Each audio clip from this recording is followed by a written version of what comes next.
తల మీద చెయ్యి వేసి బొట్టు పెట్టినా, తాళి బొట్టు మెడను కట్టి బొట్టు పెట్టినా, తల మీద చెయ్యి వేసి బొట్టు పెట్టినా, తాళి బొట్టు మెడను కట్టి బొట్టు పెట్టినా, సన్ని కళ్ళు తొక్కినా సప్త పదులు మెట్టినా, సన్ని కళ్ళు తొక్కినా సప్త పదులు మెట్టినా, మనసు మనసు కలపడమే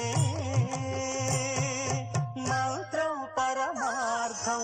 శ్రీరస్తు శుభమస్తు, శ్రీరస్తు శుభమస్తు.